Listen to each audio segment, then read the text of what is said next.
Sekarang kita akan membahas mengenai krisis Eropa yang dipicu oleh krisis yang terjadi di Yunani, yang merupakan topik yang selalu dibahas di koran majalah akhir-akhir ini. Kenapa Yunani dapat masuk ke dalam krisis? Itu disebabkan karena spending pemerintah Yunani lebih besar daripada pendapatan pemerintah Yunani. Hal tersebut mengakibatkan pemerintah Yunani memiliki hutang yang debt yang meningkat. Dan debt yang meningkat itu selalu disembunyikan oleh Yunani dari mata publik, mata pasar, dengan menggunakan metode manipulasi akuntansi tertentu. Karena European Central Bank, ECB, memiliki batas maksimum hutang yang bisa dimiliki oleh anggota dari Uni Eropa tersebut. Sehingga hutang yang besar itu mengakibatkan trust dari investor atau dari pemberi dana menjadi menurun, yang ujungnya mengakibatkan interest atau bunga dari debt tersebut meningkat. Kita lihat di sini, yaitu bunga dari hutang ini sebagai alat untuk membiayai spending itu meningkat. Maka biaya untuk spending meningkat. Sehingga kita lihat bagaimana lingkaran setan ini akan terus berputar-putar dan mengakibatkan Yunani semakin jatuh terpuruk ke dalam krisis. Sekarang kita coba lihat beberapa opsi yang dapat digunakan oleh pemerintah Yunani untuk keluar dari masalah tersebut. Yang pertama adalah austerity. Austerity adalah suatu tindakan yang dilakukan untuk mengurangi pengeluaran secara besar-besaran atau meningkatkan pendapatan secara besar-besaran. Akan tetapi sekarang kita lebih berkonsentrasi bagaimana mengurangi spending dari yang dilakukan oleh Yunani. Akan tetapi itu justru akan mengakibatkan pertumbuhan ekonomi semakin merosot, di mana Yunani tidak bisa lagi membantu rakyatnya untuk melakukan usaha, untuk membiayai pensiun mereka, sehingga justru itu akan mengakibatkan negara semakin terpuruk ke dalam krisis. Jadi, austerity atau mengurangi biaya secara besar-besaran itu bukanlah opsi yang baik. Atau yang kedua adalah mengapa Yunani tidak mengumumkan dia default, atau dia mengatakan saja kepada orang yang memberikan hutang kepadanya, kepada debitornya. Dia mengatakan saja, oh, saya sudah tidak bisa lagi untuk membayar hutang saya. Yaudah, bye-bye. Saya tidak akan membayar hutang saya dan kalian akan rugi. Maaf, sorry saja. Akan tetapi, itu bukan merupakan pilihan yang baik. Karena tidak akan ada lagi yang akan meminjamkan uang ke Yunani. Sehingga Yunani tidak bisa lagi membiayai spending yang akan mengakibatkan krisisnya semakin parah. Dan tentu saja investor atau para debiturnya akan sangat kecewa terhadap tindakan Yunani ini yang tidak membayar hutangnya jika opsi itu yang dipilih.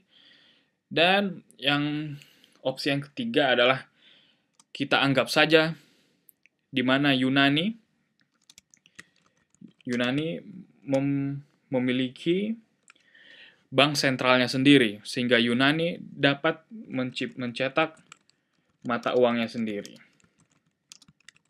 Kita tahu bahwa European Union, Yunani termasuk dalam Uni Eropa, sehingga Yunani menggunakan mata uang euro sebagai transaksi mata uang negaranya, yang tentu saja euro itu dicetak oleh European Central Bank, ECB. Akan tetapi sini kita asumsi saja secara hypothetical. Jadi ini bukan sesuatu yang terjadi, ini adalah suatu anggapan saja. Kita anggap saja bahwa Yunani memiliki bank sentral sendiri. Anggap saja bank sentral Yunani yang mencetak uangnya, yaitu drachma. Sebelum Yunani masuk ke dalam Uni Eropa, dia memiliki mata uang drachma. Jika Yunani memiliki bank sentral sendiri dan menciptakan mata uang drachma, maka Yunani dapat mencetak uang drachma yang banyak, dapat mencetak uang, dan sehingga uang tersebut dapat digunakan untuk membeli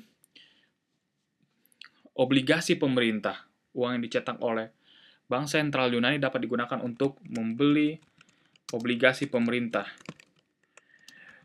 Sehingga pemerintah memiliki dana untuk membiayai spending tersebut. Sehingga melalui pembelian obligasi yang dilakukan oleh Bank Sentral Yunani, maka pemerintah dapat membiayai spending mereka. Akan tetapi mungkin Anda berkata, oh, tidak mungkin ini dilakukan, karena ini pasti akan mengakibatkan inflasi yang besar. Oh, tentu saja ini akan mengakibatkan inflasi. Coba saja kita bayangkan dulu. Anggap saja kalau terjadi inflasi dari mencetak uang sendiri dan memberikan pinjaman kepada pemerintah. Oke, maaf saya. Kita anggap dulu produksi domestik bruto dari Yunani adalah 100 billion drachma dalam mata uangnya. Dan Yunani memiliki obligasi sebesar 10 billion drachma. Dan juga memiliki hutang sebesar 150 billion drachma. Kita anggap saja terjadi inflasi 100%. Sehingga mengakibatkan produksi domestik brutonya naik 2 kali lipat menjadi 200 billion dolar. Dalam asumsinya bahwa jumlah produk dan jasa yang dihasilkan tetap sama.